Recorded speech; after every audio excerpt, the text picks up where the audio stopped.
bangke, ada orang nangis nggak sembuh-sembuh, datang kasih air, insya Allah. Ini apalagi yang pohon beringin kan habis dipotong ini ya. Karena kalau ada pengurus orang kecamatan yang bengong aja Pak Camat, nah pokoknya kita panggil pakai Haji Komar dari Pas Pampers, insya Allah diem dia. Ya, ada model kayak begitu. Jadi di MUI itu banyak tuh. Ada lagi Kiai Pantun namanya. Masa Sahrin baru datang di belakang. Ya, dia kalau ngomong sama dia kita satu pantun, dia bisa mulangin 7 pantun. Jadi saya sangat setuju, sangat bangga. Kenapa? Karena ketika acara di Kecamatan Cimanggis yang dipakai bukan ustadz-ustadz dari luar Cimanggis. Karena di Cimanggis juga udah banyak. Kenapa harus dari Cimanggis? Bukan saya yang ngizinin dari luar Cimanggis. Biar yang tahu karakter berkah. Orang berkah itu Bapak Ibu bukan dilihat dari banyaknya. Oh dia mah banyak duitnya, kaya, belum tentu berkah. Oh dia mah duitnya sedikit, duitnya nggak banyak, belum tentu berkah. Berkah itu adalah dirasa. Siapa sumber keberkahan? Sumber keberkahan yang paling utama adalah Nabi Muhammad Sallallahu Alaihi Wasallam. Ketika kita nempel sama Nabi Muhammad, mengikuti ajaran Nabi Muhammad, insya Allah hidup kita berkah. Contoh, saya punya cerita. Ada yang namanya sahabat yang dari umur 10 tahun dia sudah ikut sama Nabi Muhammad, namanya Anas bin Malik. Dia Anas bin Malik, Bapak Ibu, 10 tahun sama emaknya, sama ibunya udah diserahkan kepada Nabi Muhammad. Dia ikut sama Nabi Muhammad. Berkahnya Anas bin Malik ikut nama Nabi Muhammad. Apa yang didoakan Nabi Muhammad buat Anas bin Malik, Allah ijabah. Apa doanya? Ya Allah, berikanlah Anas bin Malik umur yang panjang, keturunan yang banyak. Akhirnya apa? Dalam satu riwayat, Anas bin Malik punya anak, punya cucu kurang lebih 100. Dia punya umur kurang lebih 100. Kenapa Anas bin Malik bisa berkah? Beliau mengatakan, aku akan mengikuti apa yang diperintahkan oleh Rasulullah dan aku akan membenci sesuatu yang dilarang oleh Rasulullah Shallallahu Alaihi Wasallam. Jadi kuncinya berkah, ikutin apa yang Nabi suruh, tinggalin apa yang Nabi larang atau apa yang Nabi benci. Allah katakan, qul in kuntum tuhibbunallaha fattabi'uni yuhibbukumullah.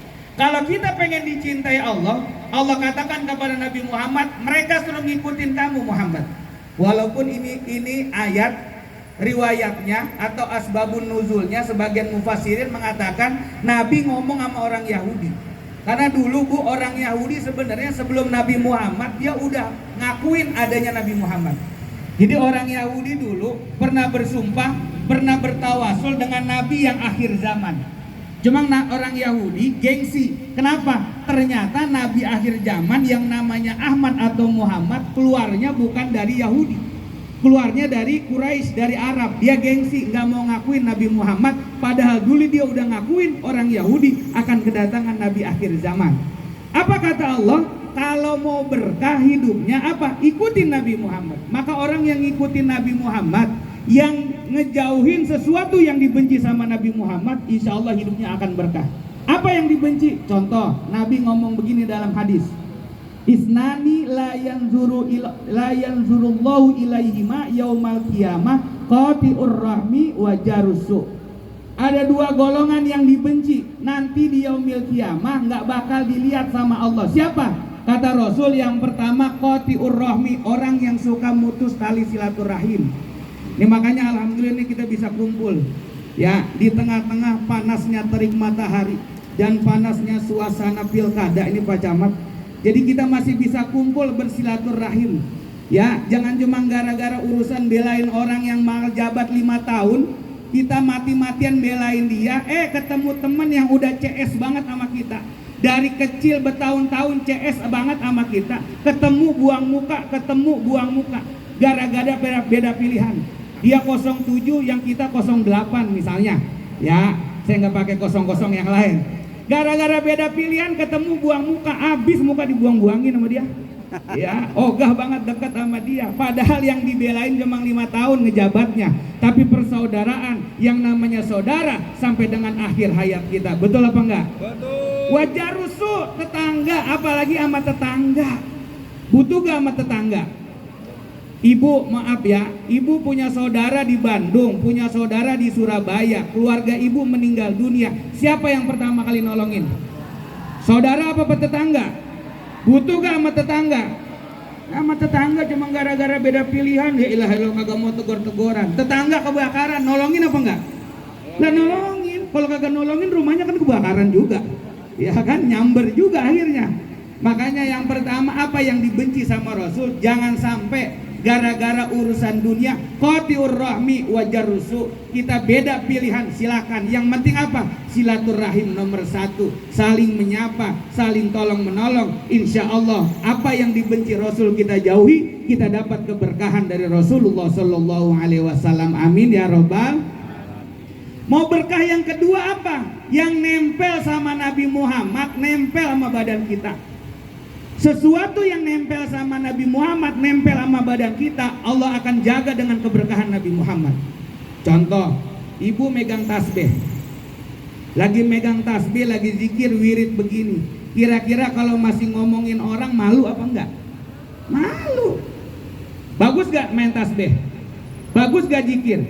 Bagus, cuma yang penting ada tempatnya. Ya, jangan mentang-mentang ahli wirid, astagfirullah, astagfirullah. Assalamualaikum Pak, astagfirullah, astagfirullah. Mau bikin KTP Pak, astagfirullah, astagfirullah. Kantor Pak Camat mana? Astagfirullah, astagfirullah, astagfirullah. Ya bukan begitu juga. Ada tempatnya masing-masing ya. Jangan zikir selama-lamanya. Ada tempatnya mana kita zikir. Ya, zikir itu menjadi sebuah kebaikan. Apa yang kedua, yang kalau kita mau apa yang nempel pada diri kita, nempel sama Nabi Muhammad, insya Allah berkah. Contoh, bapak pakai peci, ini peci sunnah pak, Nabi juga pakai nutup kepala. Kalau pakai peci pak, kita mau ngelakuin sesuatu yang memang dibenci sama Nabi, lama kelamaan kita malu. Contoh, Pak Lurah, ya Patri, Pak Lurah kondangan pakai peci, ya kan? Pas lagi kondangan pakai peci, biduannya manggil, ya Pak Lurah, Pak Lurah, ayo naik ke atas panggung Pak Lurah. Ya Pak Sakti, ayo Pak Sakti maju Pak Sakti. Pak Sakti pakai peci bu, malu dia. Kenapa? Wah nggak mau bangun, ditegur sama Pak Kodir. Ngapa nggak maju bang? Malu gua pakai peci. Peci ini sesuatu yang nempel sama Nabi Muhammad, gua nggak mau maju. Emang kenapa? Malu. Gara-gara pakai peci Allah selamatkan. Betul apa enggak? Pak Kodir ngasih usul, ya copot aja pijinya dulu. Iya juga ya. Iya kan, copot pijinya. Maju juga sama aja itu mah ya. Iya, tapi sesuatu yang nempel sama Nabi Muhammad, nempel sama kita, minimal jadi rem buat kita. Betul apa enggak? Betul, itu namanya keberkahan. Makanya kalau orang hidup berkah bukan karena banyak, hidup berkah itu akan mendatangkan kesenangan jiwa. Mudah-mudahan ibu-ibu, bapak-bapak keluarnya berkah semuanya. Ibu-ibu mudah-mudahan suaminya berkah. Ciri-ciri suami yang berkah, istri yang berkah, keluarganya sakinah mawaddah warahmah. Saya mau tanya sama ibu-ibu ya, ibu tolong jawab yang kencang. Bu, ngomel sama suami boleh apa enggak? Astagfirullah. Salah ngundang orang Pak Camat ini. Galak-galak amat. Saya salah dengar kali ya. Coba saya lagi mudah-mudahan saya salah dengar ya. Ngomel sama suami ibu boleh apa enggak? Iya. Insya Allah ibu-ibu sehat semuanya. Ya lakinya yang penyakitan. Diomelin mulu kalunya. Ya ilah, ya jangan ya. Iya kalau Bu segini. Ya kalau ngomel karena suami salah boleh ya. Namanya kan ibu punya anak nih, anak kecil naik ke atas genteng. Kira-kira ibu omelin apa enggak? Sebagai bentuk sayang apa enggak? Ibu omelin apa ibu terus naik terus sampai tinggi, terus naik. Ibu omelin apa enggak? Berarti ngomel sayang apa bukan? Makanya kalau ada istri yang ngomelin suaminya, tandanya pret. Kopi banget kalunya ya. Iya jangan gitu doang. Ya kalau emang istri taat sama suami, suami sayang sama istri, menghargai istri, ikut ajaran Nabi Muhammad, insya Allah sakinah mawaddah warahmah. Amin ya robbal. Makanya dengan maulid ini kita berharap mudah-mudahan hidup kita tambah berkah. Biarin yang namanya masalah, yang namanya ujian, yang namanya cobaan pasti ada. Betul apa enggak? ada yang diuji sama kerjaannya, ada yang diuji sama keluarganya, ada yang diuji sama ekonominya, ada yang diuji sama yang lain-lain. Biarin uji sama, yang penting hidup kita berkah. Kalau orang berkah, salah satu cirinya adalah banyak bersyukur kepada Allah Subhanahu. Syukur apa sih Pak Ustadz? Yang terakhir, syukur itu adalah al-farahul hasil, senengin sama yang kita punya, jangan senengin sama yang orang lain punya. Ya, penyakit kita lebih seneng bagaimana Allah memberikan nikmat sama orang lain, tapi kita lupa bagaimana Allah memberikan nikmat sama diri kita. Itu namanya syukur. Syukur itu senengin sama yang kita punya. Contoh, bapak punya istri galak, udah galak cerewet, syukurin. Syukur Pak Haji Ahmad, syukur. Ya senengin gitu. Nggak usah pakai ngeliat bini orang, pakai ngomong sama temennya lagi ya. Lu enak banget dan nikah, emang apa? Bini lu gua lihat senyum mulu, kondangan gua ketemu senyum, lagi acara gua lihat senyum mulu. Kata temen kita, enakan lu, emang apa? Lu mah walaupun bini lu galak masih bisa ngobrol. Dan emang apa? Bini gua mah senyum mulu, emang kupingnya budek.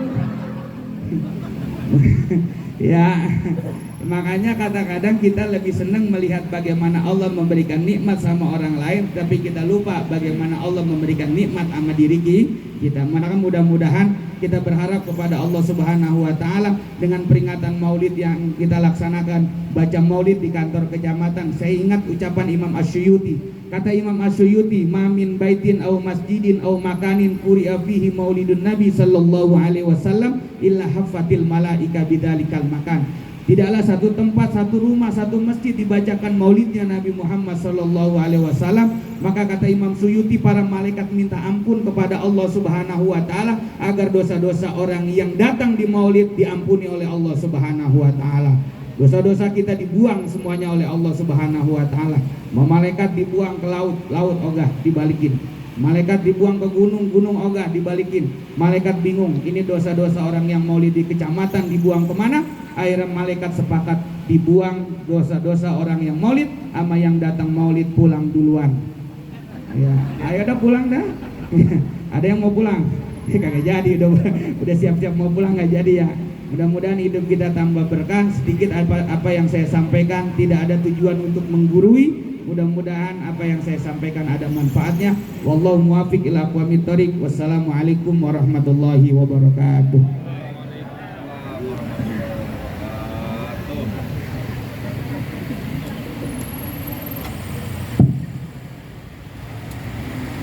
Alhamdulillah, bentar banget Ibu. Tahun depan undang lagi.